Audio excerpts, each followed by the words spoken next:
Bismillahirrahmanirrahim. Assalamualaikum warahmatullahi wabarakatuh. Alhamdulillahilladzi an'amana bi ni'matil iman wal islam. Wassalatu wassalamu ala sayyidina Muhammadin khairil anam wa ala alihi wa ashabihi wa tabi'ihi 'ala ad-dawam. Asyhadu an la ilaha illallah wahdahu la syarikalah wa asyhadu anna Muhammadan abduhu wa rasuluh la nabiyya ba'dah.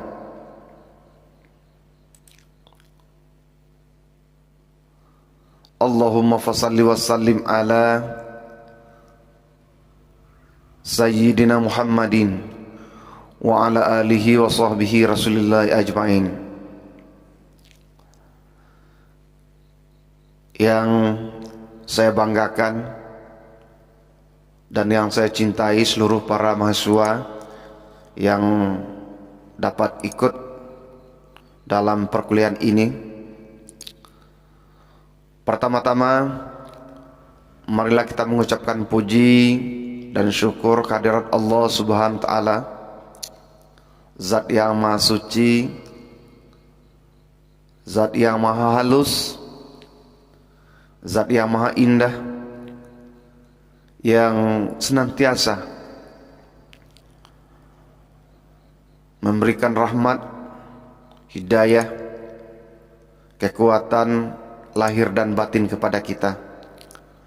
Dan alhamdulillah pada saat ini kita masih dapat melakukan kewajiban kita, menambah ilmu, menambah iman, sehingga kita akan hidup di dalam kebahagiaan, hidup dengan ketenangan, dengan pancaran nur ilahi yang tertuang di dalam ilmu pengetahuan.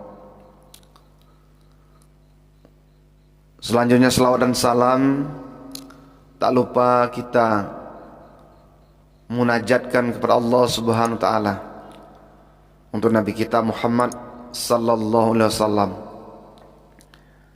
Beliau adalah sosok yang membentangkan ajaran Allah melalui Al-Qur'anul Karim dengan segala macam derivasi ayat-ayat yang terkandung di dalamnya, yang kita baca, kita pahami, kita yakini dan kita amalkan di dalam kehidupan kita sehari-hari, sehingga kita memiliki petunjuk, menjadikan pedoman di dalam semua sikap, dalam semua perilaku kita untuk menuntun jalan yang dicintai dan yang diridhoi oleh Allah Subhanahu wa taala. Baik, alhamdulillah kita akan mencoba untuk memberikan pengayaan materi ya, yang berhubungan dengan konsep makomat dan ahwal ya dalam kajian tasawuf. Jadi ada makomat dan ada ahwal dalam kajian tasawuf ini.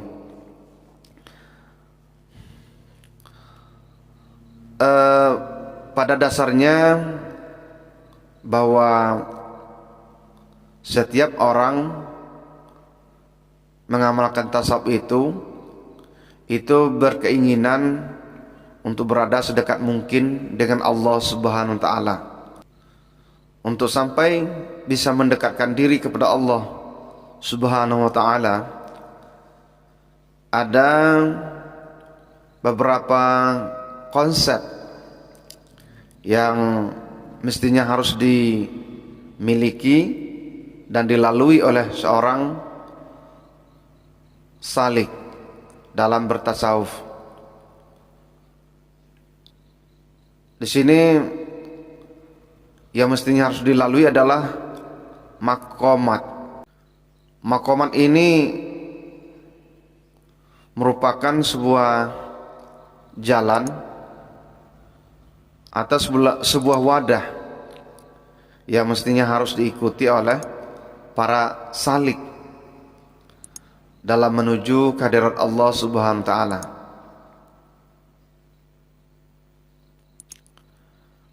Di dalam perjalanan menuju Allah Subhanahu wa taala, para guru sufi mempunyai peranan yang sangat vital.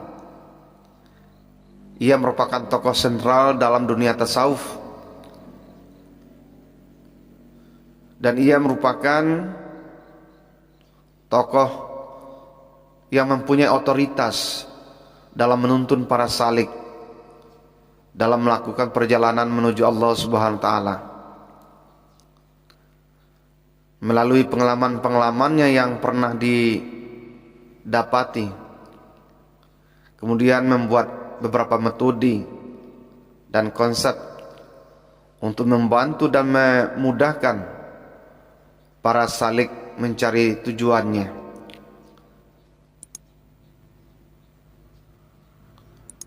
Dari banyaknya konsep yang ada dan yang dikembangkan di kalangan para sufi, maka jalan yang ditempuh dalam mendaki untuk menuju kehadirat Allah Subhanahu wa taala, maka dikonsepsikanlah jalan itu adalah dengan maqamat.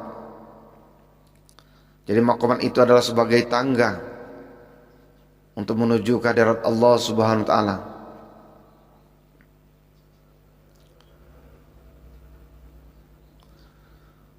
Maqamat merupakan salah satu konsep yang digagas oleh sufi yang berkembang paling awal dalam sejarah tasawuf Islam. Ya. Kata maqamat sendiri merupakan bentuk jamak dari kata maqam.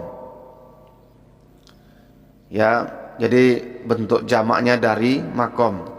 Maqam itu kata tunggal dan jamaknya adalah maqamat. Artinya adalah tempat orang berdiri atau pangkat yang mulia. Kalau dalam bahasa Inggris ia disebut dengan station, atau bisa juga disebut dengan stage, yang berarti tingkat atau taraf. Jadi ada berarti tingkat atau taraf. Jadi bisa diartikan seperti itu.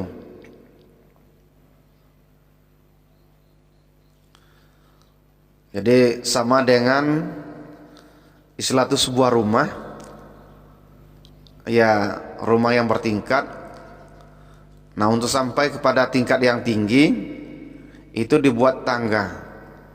Jadi ada tangga 1, tangga 2, tangga 3 dan seterusnya, sehingga orang bisa sampai kepada tujuan yang diinginkan. Nah, anak-anak tangga itu, nah itulah yang disebut dengan maqamat.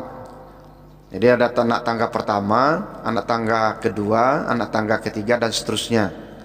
Inilah yang disebut dengan maqamat, tingkat atau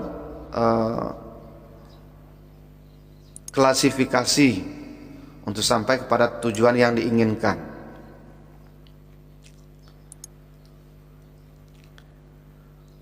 Bisa juga kita sebut dengan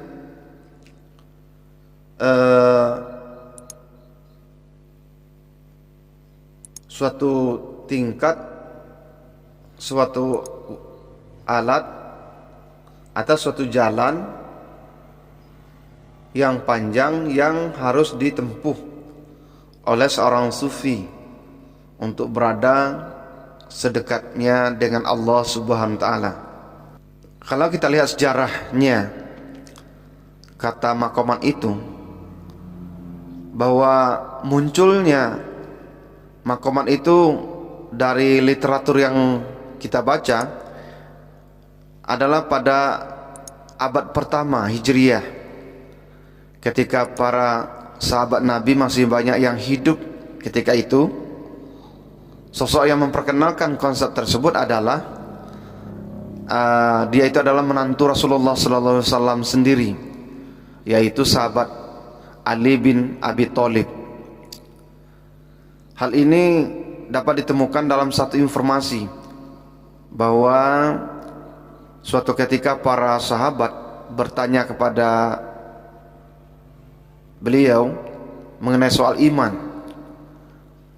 Ali bin Abi Thalib menjawab bahwa iman itu dibangun atas 4 pondasi, yaitu kesabaran, itulah yang disebut dengan sabar; keyakinan, itulah yang disebut dengan al-yaqinu; keadilan, dan itulah yang disebut dengan al-adil; dan perjuangan, itulah yang disebut dengan al-jihadu.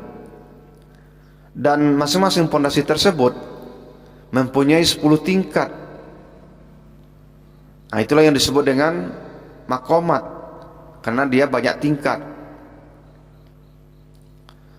Jadi dari kisah ini dapat menjadi ya data ataupun bukti bahwa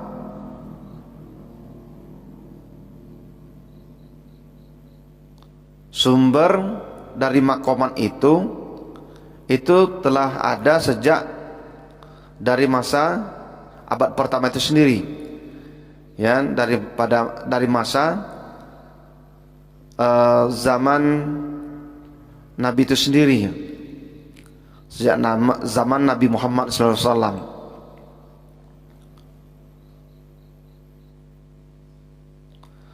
Namun dalam tradisi tasawuf seringkali bahwa maqamat itu biasanya disandarkan kepada tokoh sufi itu sendiri.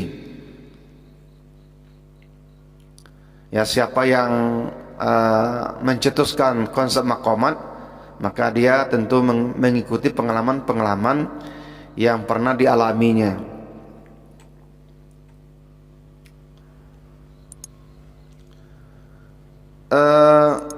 Kalau melihat jumlahnya berapa macam maqamat,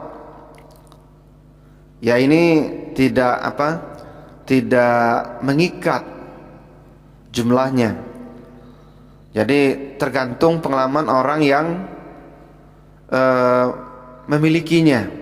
Siapa yang berpengalaman tentang itu dan dia yang mencetuskan tentang konsep maqamat itu, maka tentu jumlahnya menurut dia. Jadi ada perbedaan antara satu dengan yang lain tentang jumlah maqamat itu.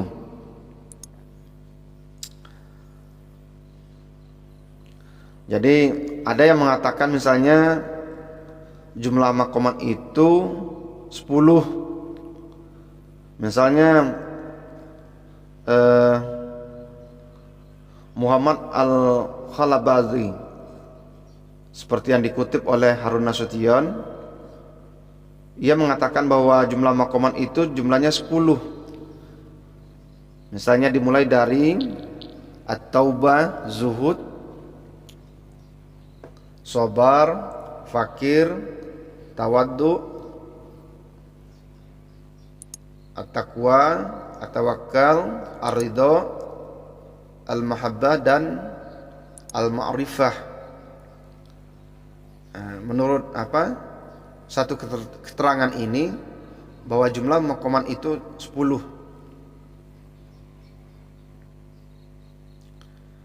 Tapi di sisi lain ada juga yang mengatakan yang berbeda dengan jumlahnya yang seperti itu. Misalnya Abu Nasr al-Baraj, diulang seperti yang dikemukakan oleh Abu Nasr al-Sharaj al-Tusi, dia mengatakan bahwa jumlah pemakaman itu adalah 7. Jadi tidak 10, dia mengatakan 7. Dimulai dari taubat, wara', az-zuhud, fakir, tawakal, ar-ridha. Ini jumlahnya 7. Mungkin dia berdasarkan pengalaman dia yang mengalami dan melaksanakannya itu 7. Maka dia menyebutnya 7. Begitu juga misalnya dengan tokoh sufi yang lain. Contoh Imam Al-Ghazali. Imam Al-Ghazali ini ia mengatakan bahwa jumlah makaman itu ada 8. Jadi ada bedanya. Jadi dimulai dari At-Taubah, As-Sabar, Az-Zuhud, At-Tawakkal, Al-Mahabbah, Al-Ma'rifah, dan Ar-Ridha. Jadi ada 8. Ternyata memang ya itu yang dialaminya. Ya, yang dilaksanakannya itu ada 8. Maka dia menyatakan konsepnya maqaman itu ada 8.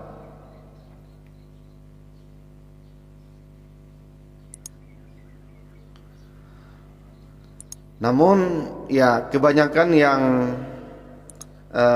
dipakai, yang diamalkan, yaitu tentu juga berbeda-beda. Tapi di sini kita menyampaikan dengan jumlah yang ada kita pahami, yaitu 8.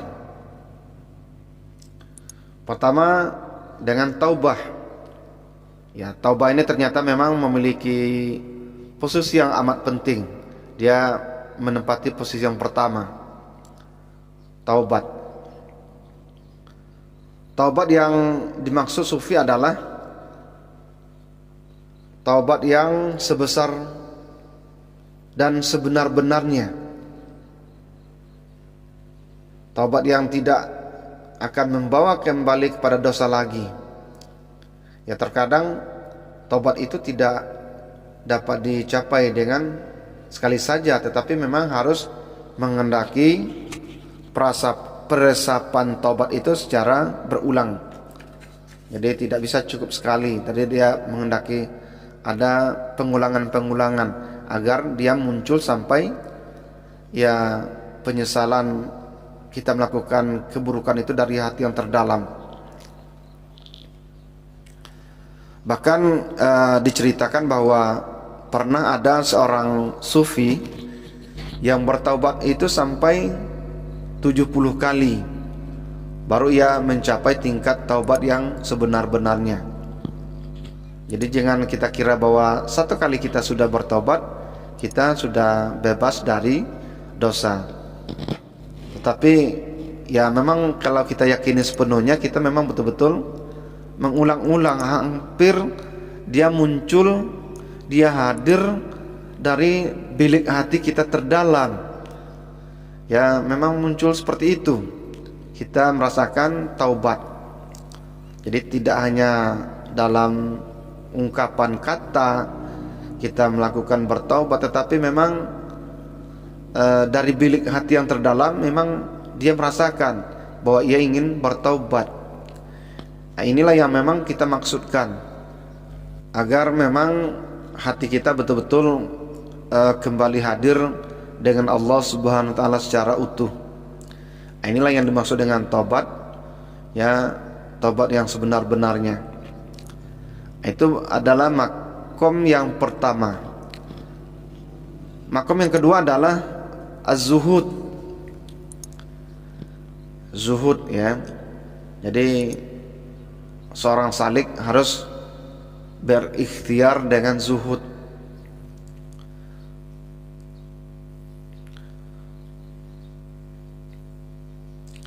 Menurut Nahrul Nasution, bahwa zuhud itu adalah keadaan meninggalkan dunia dan hidup dari kematerian. Jadi meninggalkan dunia yang hidup dengan kematerian. Jadi bagaimana kita mengosongkan diri, ya, hawa nafsu yang cenderung untuk menguasai kematerian atau hidup glamor dengan keduniaan. Jadi dunia itu biarlah dia dunia, jangan kita masukkan ke hati. Karena sesungguhnya hati itu adalah tempat bersemayamnya kesucian, bersemayamnya kebeningan fitrah, yang itu adalah senantiasa berhubungan dengan Allah Subhanahu wa ta'ala. Maqam yang ketiga adalah as-sabar. Ya, sabar ini adalah maqam yang ketiga. Secara harfiah, sabar itu dapat diartikan dengan tabah hati. Ya, tabah hati atau tidak putus asa, atau tabah, menjalani, menatapi semua yang terjadi. Ya, jadi tabah.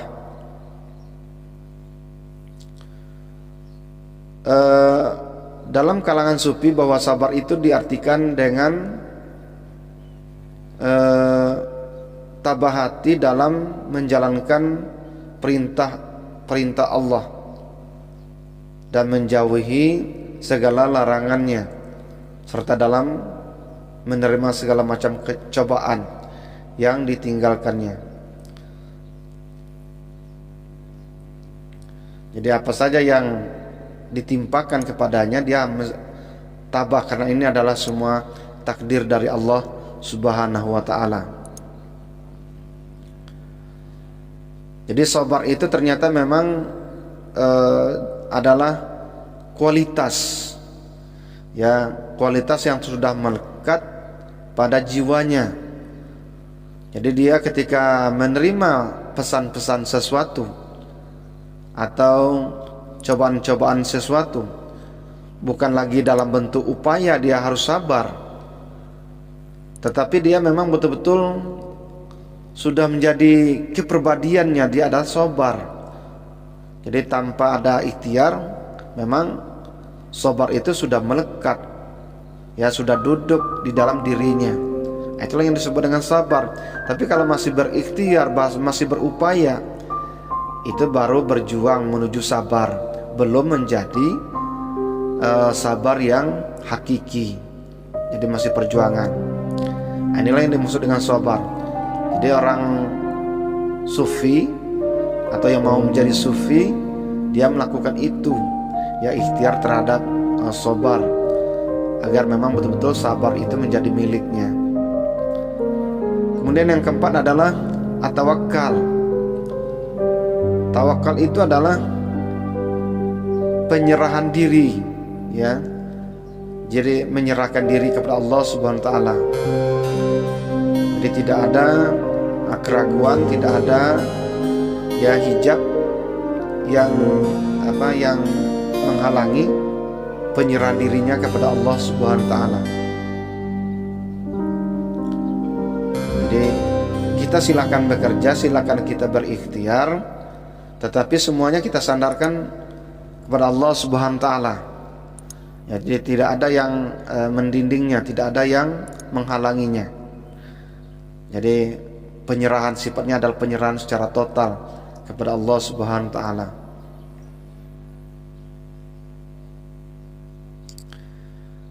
Kemudian yang kelima, ar-ridha. Ya, makom yang kelima itu adalah ar-ridha. Ridho, ya, bahasa kita ridho, rela, kayak gitu. Secara harfiah bahwa kata ridho itu berarti rela, suka, senang. Nah, itu arti dari ridho. Harun Nasution misalnya kita baca dari buku, ia mengatakan bahwa ridho itu berarti tidak menentang qada dan qadar Tuhan, ya, serta menerimanya dengan hati yang senang, ya, dengan tulus, dengan ikhlas terhadap apa yang terjadi. Apakah dia mungkin untung baik atau mungkin malapetaka yang buruk. Jadi hati kita ternyata memang harus rela ya menerima semua itu. Ya, siap menerima semua itu.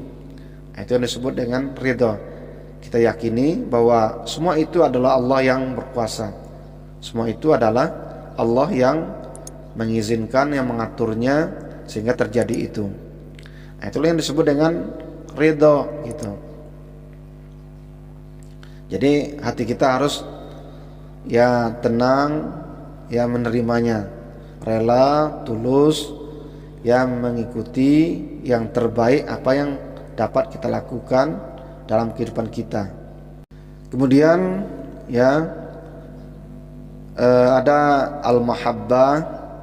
Ya, mahabbah ini adalah rasa cinta kita hanyalah kepada Allah Subhanahu wa taala. Jadi ini seringkali konsep al-mahabbah dikemukakan oleh tokoh sufi terkemuka Rabi'ah al-Adawiyah. Jadi memang cintanya tidak ada yang mengalahkan, cintanya hanyalah cinta kepada Allah Subhanahu wa taala. Dia membuang dalam arti menyingkirkan segala macam yang lain, dan cinta itu hanyalah tertuju kepada Allah Subhanahu wa taala. Ada juga yang memasukkan misalnya al-ma'rifah. Ya, al-ma'rifah itu rasa pengenalan, rasa yang dekat, yang yakin dia mengenal Allah. Maka itu adalah juga salah satu bentuk dari maqamat, ya, bagian dari maqamat. Nah, ini beberapa hal yang menjadi pengayaan materi di dalam penguasaan maqamat. Jadi itulah bentuk-bentuknya.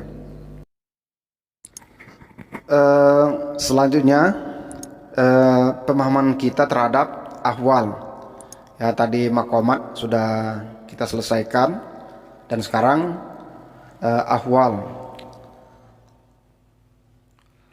Ahwal ini adalah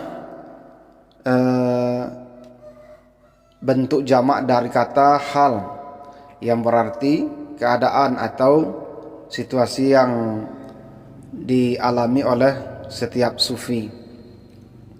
Jadi bagaimana keadaan jiwanya, keadaan mentalnya, keadaan kolbunya dalam menempuh jalan menuju Tuhan.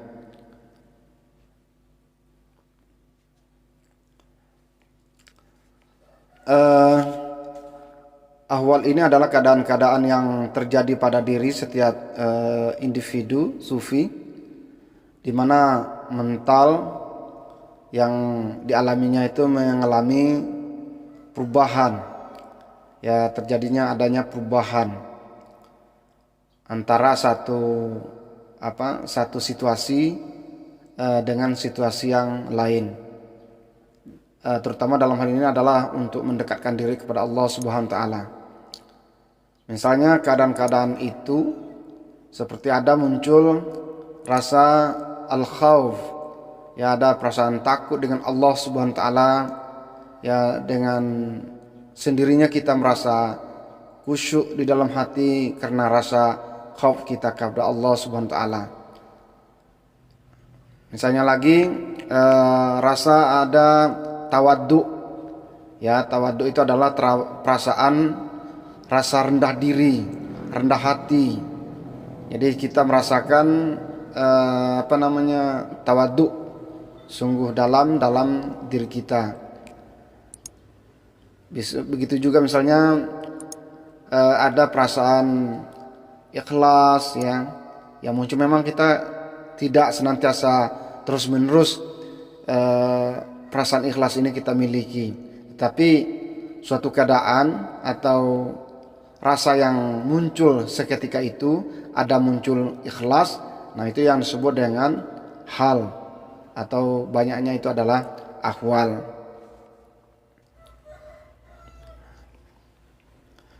Jadi kita bisa mengatakan bahwa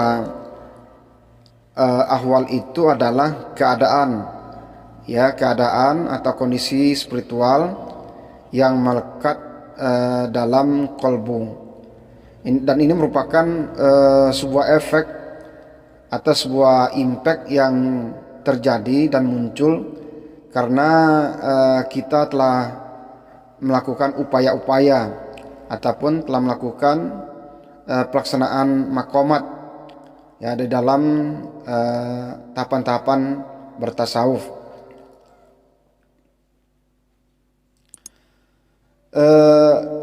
Secara teoritis memang bisa dipahami bahwa seorang hamba itu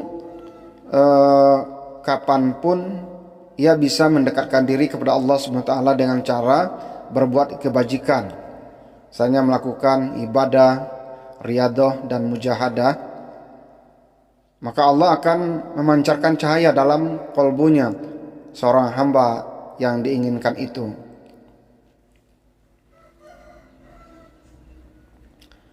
Jadi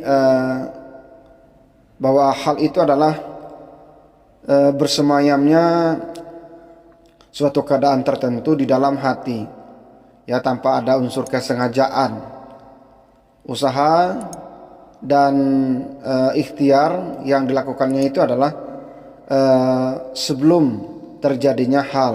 Jadi hal itu adalah merupakan anugerah, ya, anugerah atau prestasi kita yang kita peroleh. Mungkin kita sudah melakukan berbagai bentuk upaya-upaya untuk mendekatkan diri kita kepada Allah Subhanahu wa taala. Jadi banyak sekali tentang ya hal-hal yang bisa kita rasakan dalam kehidupan kita ini, ya, dalam rangka untuk mendekatkan diri kepada Allah. Ya, misalnya tadi sudah disebutkan ada khauf, ada raja, ya, ada perasaan sedih, perasaan senang, perasaan khusyuk dan lain sebagainya. Nah, ini merupakan bentuk-bentuk atau wujud ahwal, ya, rasa yang dianugerahkan Allah kepada kita di dalam kehadiran kita dengan Allah Subhanahu wa taala. Namun kalau kita lihat perbedaan bahwa hal ini dia tidak tetap, ya, tidak tetap, dia berubah-ubah, mengalami pertukaran. Jadi dia tidak tetap. Di satu sisi misalnya kita bisa meraih ahwal ini, ya, merasakan apa tadi yang termasuk di dalam hal atau ahwal jamanya. Suatu ketika dia bisa hilang, ya, dia bisa pergi dari diri kita, ya, kita bisa mendapatkan dan kita bisa kehilangannya. Nah, untuk situasi yang seperti itu sangat tergantung pada diri kita, bagaimana kita menjaga, ya, ibadah kita, bagaimana menjaga zikir kita, ya, menjaga sholat kita, menjaga kebatinan kita, sehingga memang batin kita merasakan indah, batin kita merasakan bahagia, batin kita merasakan ketentraman di dalam melaksanakan semua ibadah itu. Dan ahwal ini berbeda dengan makomat, ya. Kalaulah tadi makomat itu adalah sebuah upaya, ya, yang dilakukan oleh seorang salik dalam mendekatkan diri kepada Allah, dia punya tahapan-tahapan, ya, ada tahapan 1, 2, 3 dan seterusnya. Namun makomat ini dilakukan dengan sengaja, ya, dilakukan dengan sengaja melewati fase-fase makomat itu sendiri, ya. Jadi dimulai dari taubat, tawakal, ridho dan lain sebagainya. Jadi ada kesengajaan. Jadi dia sifatnya makomat ini permanen. Jadi bagi siapa saja yang akan menempuh perjalanan spiritual tasawuf, maka dia harus melewati makomat itu. Jadi sampai selesai, ya, sesuai dengan petunjuk dan tuntunan yang diberikan guru kepadanya. Jadi dia harus mengikuti itu. Tapi yang jelas bahwa maqamat dan ahwal itu adalah sebuah pendekatan diri kita kepada Allah Subhanahu wa taala.